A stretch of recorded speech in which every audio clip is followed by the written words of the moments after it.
एकदा मान्यवरांनी स्थानापन्न होतील अशी मी आपणास विनंती करते। सहर्ष आमंत्रित करते मार्गदर्शन करण्याकरिता टाळ्यांच्या जोरदार गजरात महाराष्ट्राची संघर्ष कन्या माननीय श्री पंकजाताई मुंडे, आपल्याला टाळ्यांच्या जोरदार गजरात आपण स्वागत करूया। सन्माननीय पंकजाताई मुंडे। आज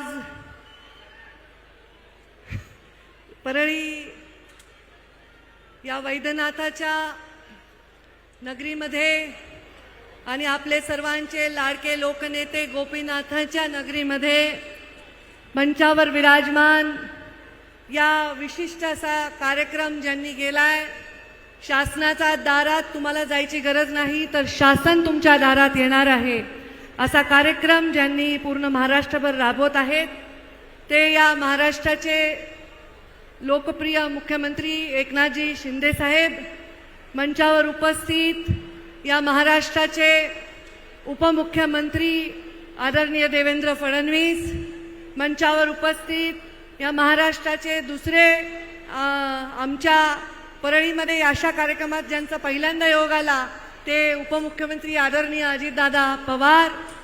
हा कार्यक्रम ज्यांनी आयोजित केलेला आहे ते या जिल्ह्याचे पालकमंत्री धनंजय मुंडे, मंचावर उपस्थित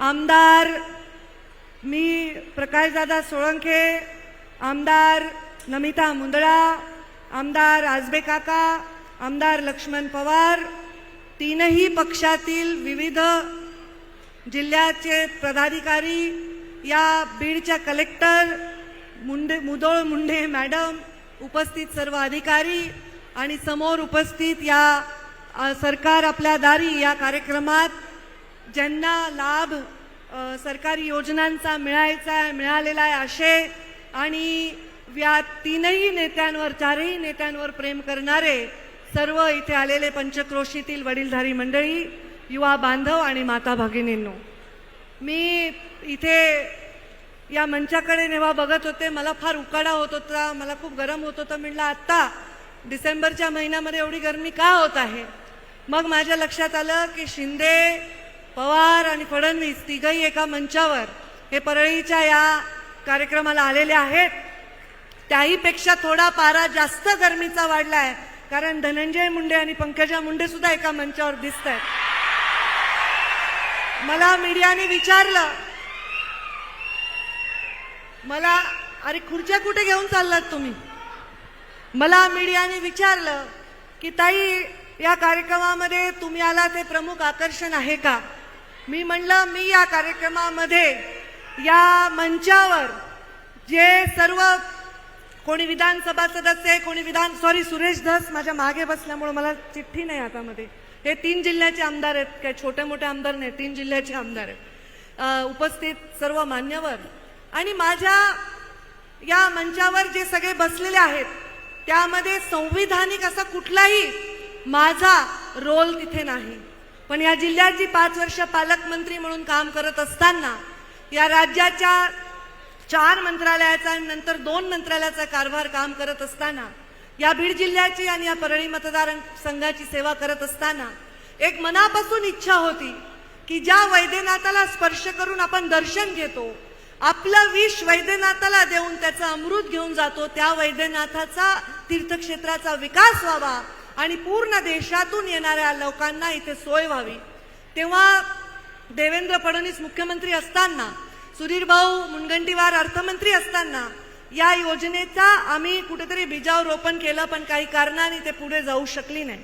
मी धनंजयचं अभिनंदन करते की ही योजना आता आपल्या 3 वर्ष कोविड होतं, अनेक सत्तांतरं असतील, अडचणी असतील, राजकीय अडचणी असतील, याच्यानंतर हे काम आता पुढे जाईल। यामध्ये त्याला जवळपास 286 कोटी रुपयाचा निधी आहे। मी सगळ्या निधी वाचून दाखवणार नाही कारण ते मंत्री महोदय आपापल्या भाषणामध्ये सांगतील, पण मी एवढंच सांगेन की अत्यंत चांगलं काम या माध्यमातून व्हावं अशी इथल्या अधिकाऱ्यांनी, मंत्र्यांनी आणि सर्वांनी दखल घेऊन हे काळजी करावी, कारण या वैद्यनाथाचा आशीर्वाद आपल्याला नेहमी लाभलेला आहे। मी या मंचावर अजून एक कामासाठी आले ते म्हणजे खासदार प्रीतम मुंडे आलेले नाहीत, कारण त्या अधिवेशनामध्ये दिल्लीला आहेत. तर मी त्यांची प्रतिनिधी म्हणून सुद्धा इथे आलेली आहे. मी या परळीची कन्या म्हणून देखील इथे आलेली आहे आणि या परळीचा विकास व्हावा यासाठी कोणत्याही मंचावर विकासासाठी जाण्याची माझी तयारी आहे. आणि हे दाखवण्यासाठी एक चांगला संदर्भ, एक चांगला संस्कार करण्यासाठी राजकारणामध्ये हा मंच आहे असं मला वाटतं. माझ्या राजकारणाच्या जीवनामध्ये जेव्हा मी पालकमंत्री देखील होते तेव्हा कधी जात पाहिली नाही, धर्म पाहिला नाही, पक्षही पाहिला नाही, दुसऱ्या पक्षाच्या लोकांनाही कधी त्रास दिला नाही आणि कधी कुठल्याही प्रकारचा द्वेष मनामध्ये ठेवला नाही.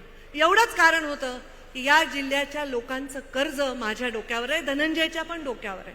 कारण आमच्या डोक्यावर ज्यांचा आशीर्वाद आहे त्या मुंडे साहेबांना तुम्ही सतत प्रेम दिलंय, सतत त्यांची मान वर ठेवली आहे आणि त्यामुळे ते ऋण आम्ही फेडतोय. आमची पुढची पिढी फेडेल, त्यांची पुढची पिढी फेडेल, तरी ते ऋण फेडणार नाही, एवढं मोठं ऋण आहे. आणि तो विकास तुमच्या पदरात देणं हे आमचं कर्तव्य आहे. गे मायभू तुझे मी फेडीन पांग सारे आणि न आरतीला हे सूर्य चंद्र तारे, हे जर तुमच्यासाठी म्हणलं तर कमी होणार नाही.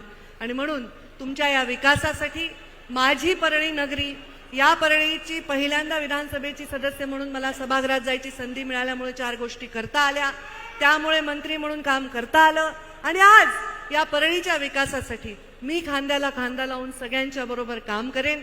सामान्य माणसाच्या हितासाठी, वंचितांचा वाली आणि वाणी बनण्यासाठी, हे काम करण्यासाठी आम्ही सर्व इथे खांद्याला खांदा लावून काम करू असं या निमित्ताने सांगेन. मी मुख्यमंत्री आणि मंत्री महोदयांना एवढंच विनंती करेन की आता 3ही राज्यामध्ये सरकार आलेलं आहे, भारतीय जनता पार्टीचं आलेलं आहे. त्या राज्यांमधल्या काही अशा योजना आहेत, जसं मध्य प्रदेशची लाडली बहिणा योजना आहे, तिथलं ओबीसीच्या आरक्षणाचा विषय जसा त्यांनी मार्गी लावला, हे जर विषय आपण मार्गी लावले तर हे लोक आपल्याला दारात परत यायची, सरकार आपल्या दारीची गरज पडणार नाही, दारात येऊन आशीर्वाद देतील, दारात येऊन आपल्याला परत संधी देतील असं यावेळी मी आत्मविश्वासाने सांगते. आणि फार वेळ न घेता मी माझी रजा घेते, आपल्या सर्वांची रजा घेते, माझ्या वाणीला विराम देते. धन्यवाद. जय हिंद, जय महाराष्ट्र. परळीवासियांनो, महाराष्ट्राला एक संघर्षशील, तरुण, तडफदार आणि ध्येयवेड नेतृत्व आपण दिले, तेव्हा टाळ्यांच्या जोरदार गजरात आमंत्रित करते आपले लाडके पालकमंत्री श्री धनंजयजी मुंडे साहेब.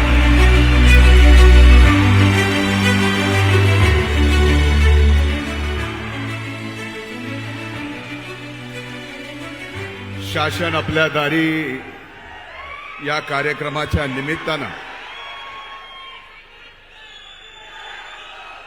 राज्याचे माननीय मुख्यमंत्री इथं उपस्थित आदरणीय एकनाथरावजी शिंदे साहेब, आता इथून आगे बढो म्हणल्यानंतर जर इथून आहे तिथून आगे बढो म्हणल्यावर थोबाड फुटल ना माझं. इथून आगे बढो कसं व्हायचं? इथून शांत बसा जरा. राज्याचे उपमुख्यमंत्री आदरणीय देवेंद्रभाऊ फडणवीस, राज्याचे उपमुख्यमंत्री आदरणीय दादा, व्यासपीठावर उपस्थित विधिमंडळातील माझे सर्व सहकारी, प्रशासनातील सर्व सन्माननीय अधिकारी, महायुतीतील सर्व पक्ष घटकातील सन्माननीय व्यासपीठावरील नेते आणि आज ज्यांना खऱ्या अर्थानं आदरणीय मुख्यमंत्री आणि उपमुख्यमंत्र्यांच्या शुभास्ते लाभ देण्यात आला त्या जिल्ह्यातील लाभार्थी, आजच्या या शासन आपल्या दारी या कार्यक्रमाला इथं उपस्थित सर्वात मोठ्या संख्येनं असलेल्या माझ्या मायमाऊली, वडीलधारी मंडळी, उत्साहात असणाऱ्या माझ्या तरुण भावांनो आणि इथं उपस्थित पत्रकार मित्रांनो, सर्वप्रथम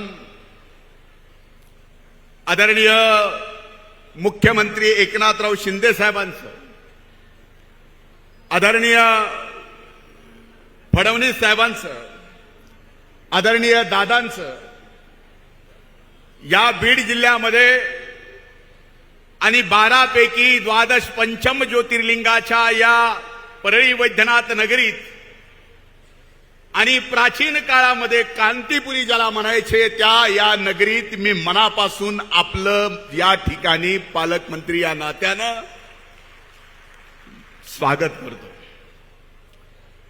जीवनामध्ये अनेक सभा केल्या, अनेक कार्यक्रम केले, पण शासन आपल्या दारी या निमित्तानं पहिल्यांदा असा कार्यक्रम होतोय की व्यासपीठावर एवढी मोठी संख्या असणाऱ्या कुठल्याही वक्त्याला बोलावं असं वाटेल, पण जीवनामध्ये माझ्या पहिल्यांदा असा प्रसंग आला की एवढं सगळं तुम्हाला पाहिल्यावर आणि मागं वळून एवढं सगळं पाहिल्यावर तोंडातून शब्द सुद्धा निघू नये आणि एका वाक्यात आपलं भाषण संपवावं की माझीच नजर ना लागो माझ्या या वैभवाला.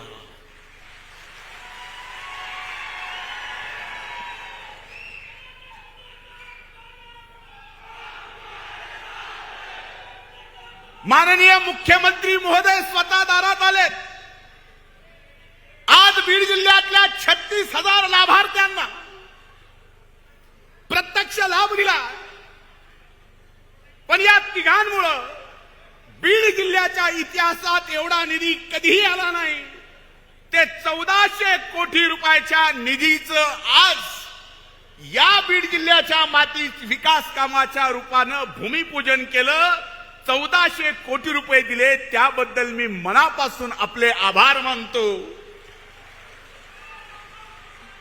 आणि आज या बीड जिल्ह्याचा एक नागरिक म्हणून, या भागाचा आमदार म्हणून आणि आपण दिलेल्या कृषी विभागाच्या आणि या जिल्ह्याच्या पालकमंत्र्याच्या जबाबदारीतून एक विश्वास देतो. आज ज्या पद्धतीनं ताकदीनं आपण बीड जिल्ह्याच्या पाठीमाग आणि बीड जिल्ह्याचं मागासलेपण दूर करण्यासाठी विकासाची गंगा या ठिकाणी देताय, थोडेसे आणखीन हात ढिले करा. हा बीड जिल्हा मागासलेला जिल्हा म्हणून ओळखला जाणार नाही. हा बीड जिल्हा ऊसतोड मजुरांचा जिल्हा म्हणून ओळखला जाणार नाही, तर हा बीड जिल्हा सर्वात विकसित जिल्हा आहे आणि सगळ्यात चांगलं काम केलेला जिल्हा म्हणून या ठिकाणी ओळखला जाईल. मी कुठल्या शब्दात आपल्या सगळ्यांचे ऋण व्यक्त करू.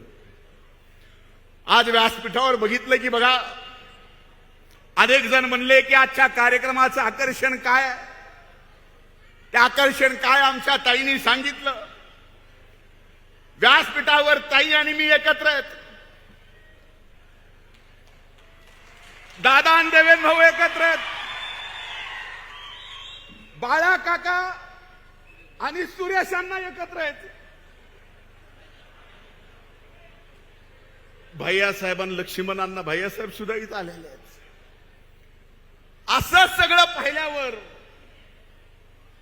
तुम्ही खरेच राज्याचे एकनाथ आहात. एकनाथामुळं एकी निर्माण होतीये हे मात्र निश्चित आहे. माझी एवढीच अपेक्षा आमच्या छोट्या मागण्यात. दादा आपण विलक्षण प्रेम केलं, देवेंद्र भाऊ आपण पण विलक्षण प्रेम केलं, ताईंनी विकासाची सुरुवात केली. आता विकासाच्या मध्यावर कुठेतरी आहोत आणि आज या व्यासपीठावर तुमच्या सर्वांच्या साक्षीनं आणि बीड जिल्ह्यातल्या या मायबाप जनतेच्या साक्षीनं शब्द देतो की आम्ही दोघं मिळून आणि इथं जे जे तुम्हाला सगळे एक दिसते सगळे एकत्र मिळून या बीड जिल्ह्याचा विकास करून दाखवू. याच्या पलीकडे दुसरं कुठलं वचन देऊ शकत नाही. आज परळीच्या 12 ज्योतिर्लिंगाच्या 283 कोटी रुपये, शिवपुराणामध्ये या 12 पंचम ज्योतिर्लिंगाचं आगळं वेगळं स्थान आहे. मी आज बोललो तर त्याचा वेगळा अर्थ कोणी घेऊ नका. याला शिवपुराण प्रमाण की काशी विश्वेश्वरापेक्षा गहुबर आघाव पुण्य जर कुठं असेल तर या पंचम परळीच्या वैद्यनाथाला हे आपण मान्य करता का नाही? आज 283 कोटी रुपये दिलेत, कलेक्टर ऑफिस दिलं, प्रशासकीय इमारत दिली, 8 महिलांसाठी, फक्त मुलींसाठी 8 कस्तुरबा गांधीच्या तत्वावरती निवासी शाळा दिल्या, ऍग्रिकल्चर कॉलेज परळीला दिलं. एवढंच नाही, ऍग्रिकल्चर मॅनेजमेंट कॉलेज दिलं. अंबाजोगाई केज विधानसभा मतदारसंघात सर्वात मोठं देवणीगाईचं संशोधनाचं केंद्र सुद्धा आपण या ठिकाणी दिलं. हेच नाही, कुंटेफळ इथं दोघं बसली आहेत असतील, दादा तिथे 546 किलोमीटराचं 46 कोटीचं माजलगाव उजव्या कालव्याचं, ज्याचा सर्वात मोठा फायदा हा गेवराई मतदारसंघाला, बीड मतदारसंघाला आणि माजलगाव मतदारसंघाला आणि थोडं थोडकं परळीला होणार आहे. त्याच्यासाठी 546 कोटी दिले. हे तर हिशोबात नाहीच आहेत. आज 2च मागण्या मी करतोय. प्रभू वैद्यनाथाच्या साक्षीनं देशामध्ये आदरणीय नरेंद्र मोदी साहेबांच्या नेतृत्वाखाली सरकार आहे. तिथं प्रसाद योजनेच्या माध्यमातून उज्जैन बघितलंय ताईंनी, काशीचं विश्वेश्वर बघितलंय. महाराष्ट्रातून एकच प्रसाद योजनेमधून या तीर्थक्षेत्र परळीचा विकास व्हावा, याचा प्रस्ताव राज्य शासनाने केंद्राकडे पाठवावा, ही हात जोडून प्रभू वैद्यनाथाच्या साक्षीनं आपल्याला प्रार्थना करतोय.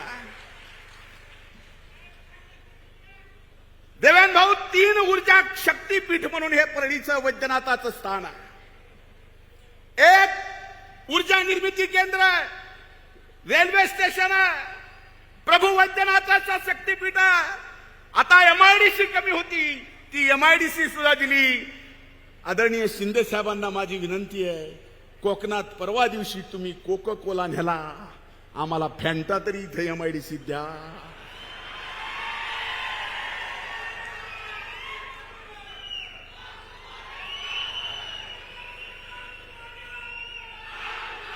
या बीड जिल्ह्याच्या मातीतल्या माणसाच्या हातातल्या मनगटात ताकद एवढी आहे की आम्ही 6 महिने विस्थापित होऊन आमची शेती करून दुसऱ्याच्या शेतात जाऊन ऊस तोडतोय. तुम्ही जर थोडी आपण सर्वांनी ताकद मिळून या बीड जिल्ह्याच्या जनतेला दिली तर हा बीड जिल्ह्यातला प्रत्येक शेतकरी 12 माही शेती करून आपल्या मनगटाची ताकद आपल्या काळ्या मातीत वापरून स्वतःची आर्थिक क्रांती करून घेतल्याशिवाय राहणार नाही. दादा, पहिल्यांदा तुम्ही परळी वैद्यनाथाला उपमुख्यमंत्री असताना, आता दादानी घड्याळ बघितली म्हणजे मला कळालं,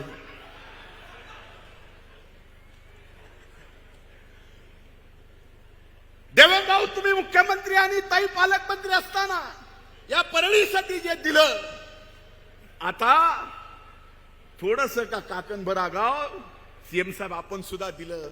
बीड जिल्ह्याचे प्रलंबित सर्व प्रश्न आपण या ठिकाणी मार्गी लावावेत आणि लावाल हा विश्वास आहे.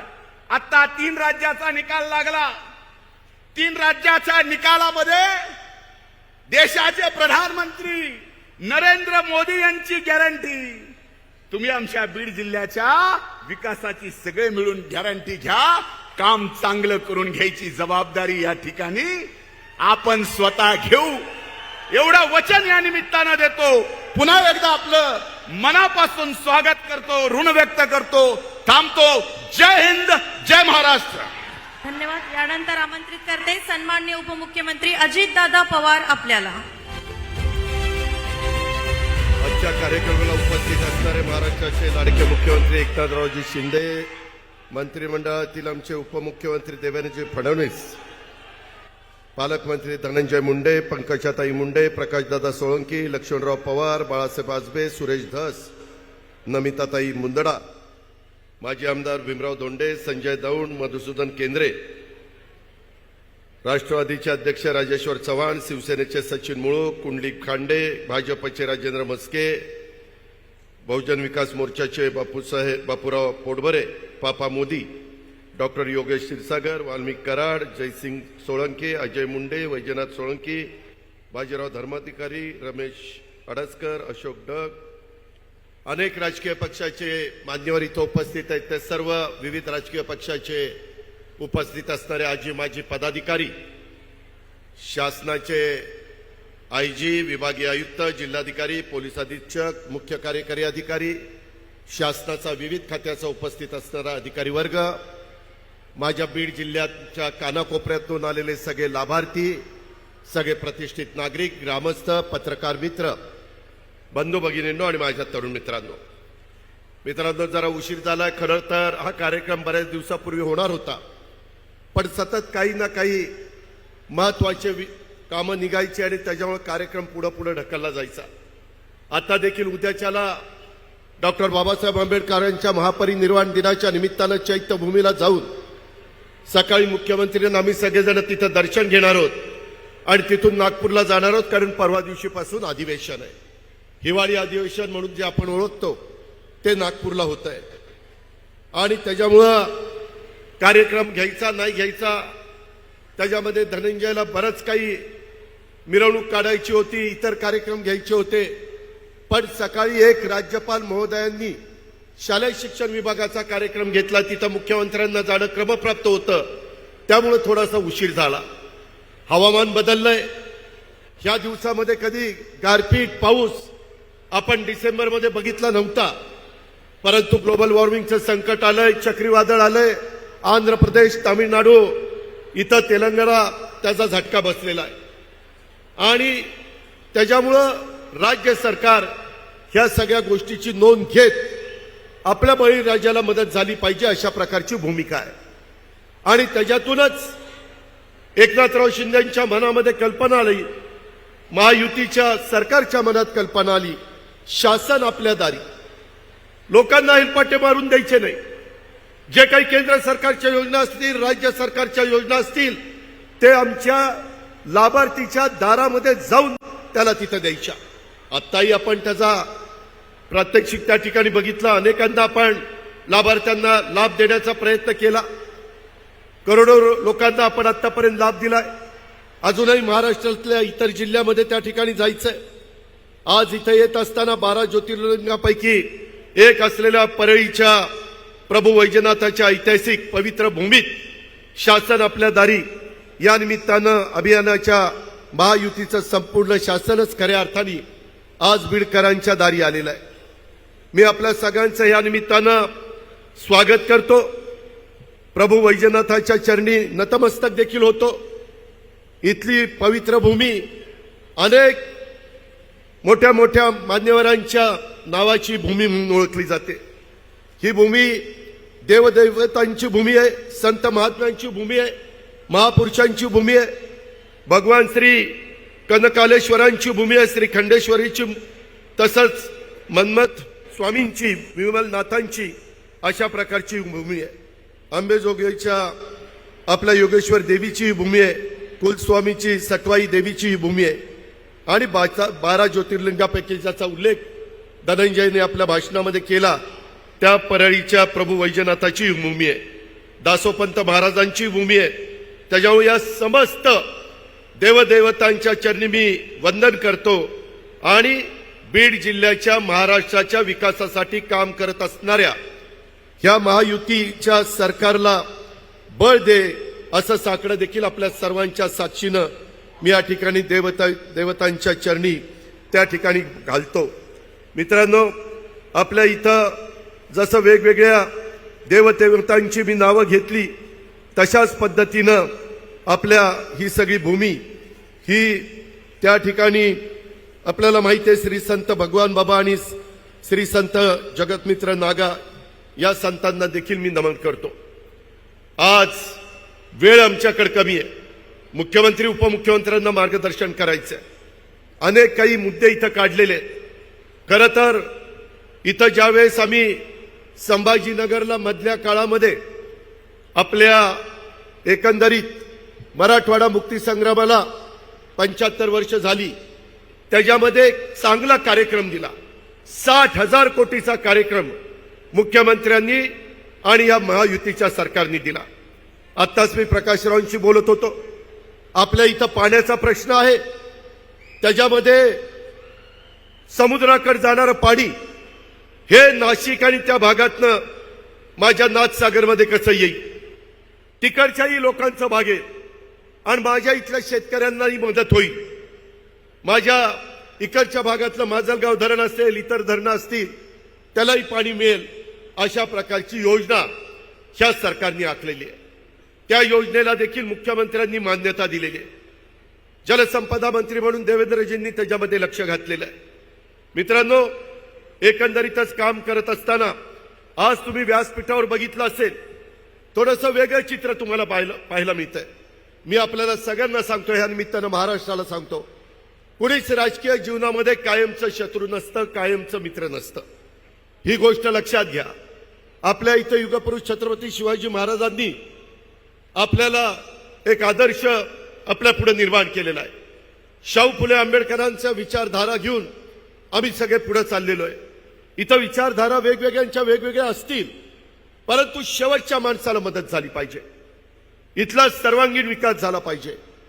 सर्वसामान्य माणसाला वाटलं पाहिजे की हे शासन माझ्याकरता काम करत आहे. ही भूमिका एकनाथरावांच्या सतत मनामध्ये असते आणि त्या पद्धतीनं आम्ही पुढे जाण्याचा प्रयत्न करतो. मित्रांनो, अनेक वेगवेगळ्या प्रकारचे प्रश्न आहेत. त्याच्या संदर्भामध्ये हे प्रश्नाचा ओहापोह करत असताना आपल्याला हेही माहिती, आता हेलिकॉप्टरमध्ये उतरत असताना इकडच्या भागामध्ये आल्यानंतर चारी बाजूचे झालेले चांगले रस्ते दिसून येत आहेत. काही रस्त्यांची कामं चालली. येताना देखील माजी मुख्यमंत्र्यांची, उपमुख्यमंत्र्यांची चर्चा चालू होती. पंकजाताई पण तिथं ऐकत होत्या की केंद्राचे नरेंद्र मोदींच्या नेतृत्वाखाली जे सरकार अतिशय सक्षमपणे काम करत आहे, त्याचा प्रत्येकाच्या 4 राज्यांच्या निवडणुकीच्या निकालावरून उभ्या भारताला आला. आणि आज भारत देश पुढे झाला पाहिजे. त्याच्यामध्ये देशामध्ये नाही तर जगामध्ये भारताची शान मान वाढली पाहिजे. भारताची अर्थव्यवस्था मजबूत झाली पाहिजे. आपण $5 ट्रिलियन पर्यंत पोहोचलं पाहिजे. त्याच्यामध्ये महाराष्ट्र $1 ट्रिलियन असला पाहिजे. अशा प्रकारे आम्ही सगळेजण काम करतोय. त्याच्यामध्ये विरोधाला विरोध करून काही चालणार नाही. आणि म्हणून राष्ट्रवादी काँग्रेस पक्षाने मधल्या काळामध्ये देशाचे नेते नरेंद्र मोदींच्या आपण भरभक्कम पाठिंबा दिला पाहिजे. अशा प्रकारचे नेतृत्व सारखं सारखं त्या ठिकाणी मिळत नाही आणि त्याच्यामुळं ह्या नेतृत्वाला आपण अधिक पाठबळ दिलं पाहिजे. ह्याच उद्देशाने आम्ही मधल्या काळामध्ये या सरकारमध्ये आलो. कधी कधी बातम्या येतात की यांच्यात मतभेद आहेत. विरोधकांच्याकडे आज कुठलाही मुद्दा राहिलेला नाही आणि त्याच्यामुळे काही पण बातम्या, काही पण कंड्या उठवण्याचं काम करतात. आम्ही सगळेजण अतिशय एकोप्याने सर्व जाती धर्माला कसं आपल्याला बरोबर घेऊन जाता येईल. आज महाराष्ट्रामध्ये त्या आपल्याला माहिती आहे, जाती जातीमध्ये वेगवेगळ्या मागण्या आहेत. सकल मराठा समाजाची आहे, माझ्या धनगर समाजाची आहे, माझ्या आदिवासी समाजाची आहे, माझ्या ओबीसी समाजाची आहे. जरूर डॉक्टर बाबासाहेब आंबेडकरांनी संविधानाच्या माध्यमातून हा अधिकार प्रत्येकाला दिलेला आहे. तुम्ही तुमच्या मागण्या रास्त पद्धतीनं कायदा हातामध्ये न घेता मागू शकता. सरकार म्हणून स्वतः एकनाथरावांनी त्याच्याबद्दलचा शब्द, ज्या दिवशी दसरा होता, दसऱ्याच्या सभेमध्ये मुंबई ही आपली सगळ्याची राजधानी, देशाची आर्थिक राजधानी तिथं दिलेला आहे. त्याच्याबद्दल कमिटी नेमलेली आहे, त्याच्याबद्दल अभ्यास चाललेला आहे. त्याच्यात कुठंही आम्ही दुर्लक्ष करत नाहीये. ही गोष्ट माझ्या परळीच्या शासन आपल्या दारी कार्यक्रमाच्या निमित्तानं तुम्हाला तर मला सांगायचंच, परंतु महाराष्ट्राला, जनतेला पण सांगायचंय. मित्रांनो, ह्याच्या संदर्भामध्ये ज्यांच्या तोंडामध्ये आरक्षणाचा घास घातलाय त्याला धक्का न लावता इतरांना पण आरक्षण देण्याची भूमिका महायुतीच्या सरकारची, एकनाथराव शिंदेची, देवेंद्रजींची, माझी आणि आमच्या सगळ्या सहकाऱ्यांची आहे. सगळ्या विरोधी पक्षाला पण आम्ही विश्वासात घेतलं. स्वतः मुख्यमंत्र्यांच्या अध्यक्षतेखाली सह्याद्रीला बैठक झाली. त्यांनी पण त्या सगळ्या गोष्टीला पाठिंबा दिला. पण आपल्याला आपल्या बाप दादांनी वरिष्ठांनी जाती जातीमध्ये अंतर पाडायला, तेढ निर्माण करायला, जाती जातीमध्ये त्या ठिकाणी कुठंतरी एकमेकाच्या मनामध्ये वेगळ्या प्रकारची भावना निर्माण करायला सांगितलेलं नाहीये. शिवाजी महाराजांनी पण 18 पगड जातीला घेऊन हिंदवी स्वराज्याची स्थापना केलेला इतिहास आपल्या सगळ्यांच्या समोर आहे. आणि महायुतीचं सरकार देखील या राज्यातल्या चांद्यापासून बांद्यापर्यंत 18 पगड जातीला बरोबर घेऊन पुढे चाललेलं आहे. आणि हे पुढे जात असताना देशातल्या वेगवेगळ्या राज्यांचे जे निकाल लागलेले आहेत त्यामध्ये त्यांनी देखील स्वतः पंतप्रधान नरेंद्र मोदी साहेबांना अतिशय मोठ्या प्रमाणावर पाठबळ त्या बाबतीमध्ये दिलेलं आहे.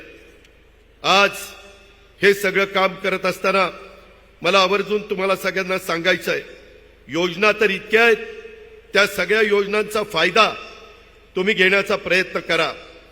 त्यामध्ये कुणालाही आम्ही दुर्लक्षित त्या ठिकाणी ठेवू इच्छित नाही.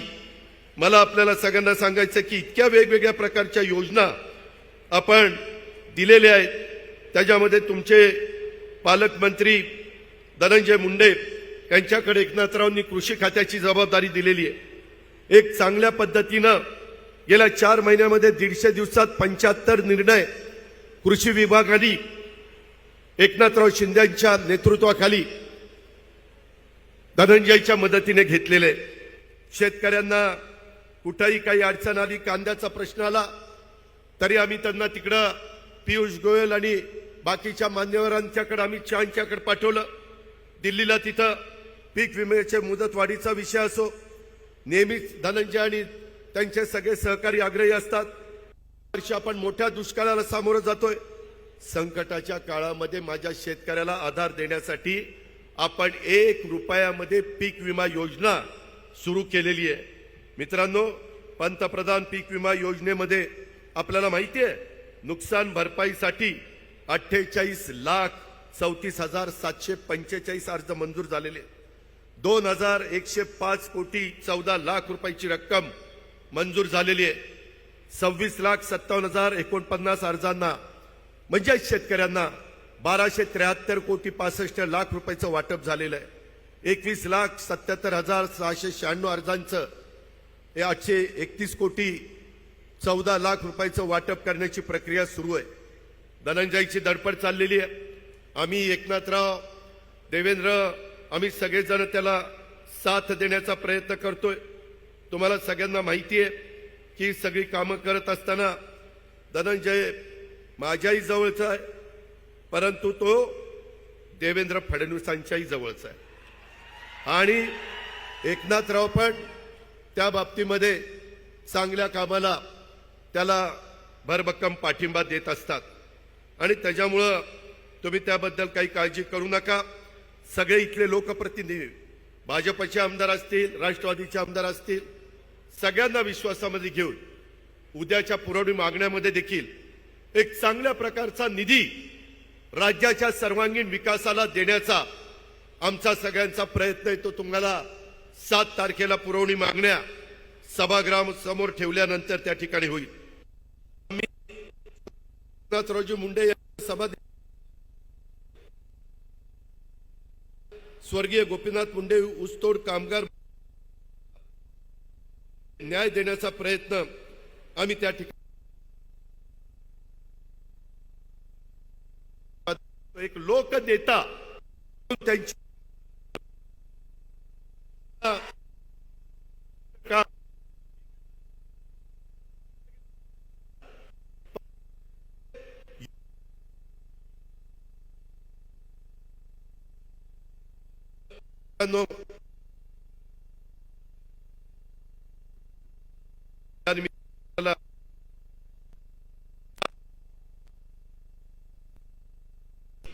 महाराष्ट्राचा विकास होतोय.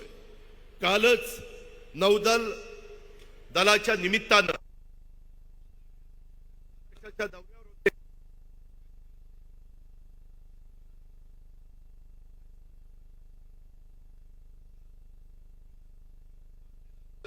त्या एक महाराजांचा पूर्णाकृती पुतळ्याचं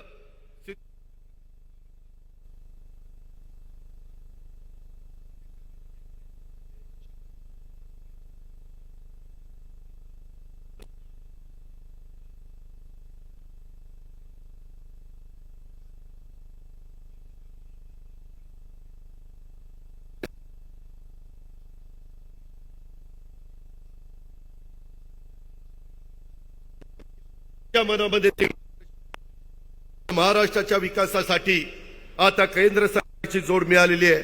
राज्याच्या विकासासाठी आवश्यक असणाऱ्या निधीची कोणतीच कमतरता आपल्याला भासणार नाही. परंतु आपण सगळ्यांनी एकोपा ठेवला पाहिजे.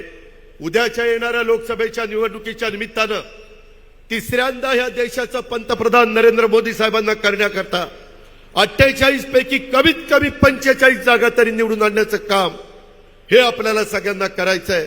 त्याकरता तुमच्या आशीर्वादाची गरज, त्याकरता तुमच्या भरभक्कम पाठिंब्याची गरज ही आम्हाला हवी आहे.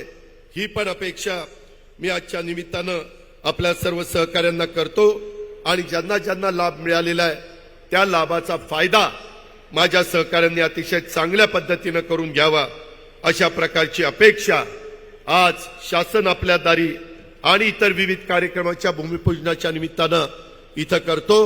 आज 286 कोटी रुपये आपण त्या ठिकाणी प्रभू वैद्यनाथाच्या सुधारित तीर्थक्षेत्र विकास आराखड्याला देतोय. माझी एवढीच विनंती आहे की जे हेरिटेज काम आहे दगडाला रंग मारू नका. जे दगडा ओरिजिनल असतो तशा पद्धतीनं ते ठेवा.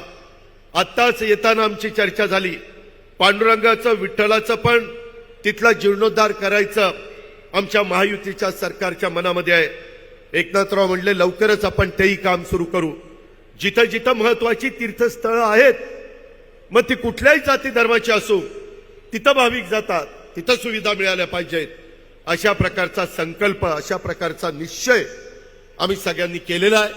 देश पातळीवर तशा प्रकारचं काम हे मोदी साहेबांनी उभं केलेलं आहे.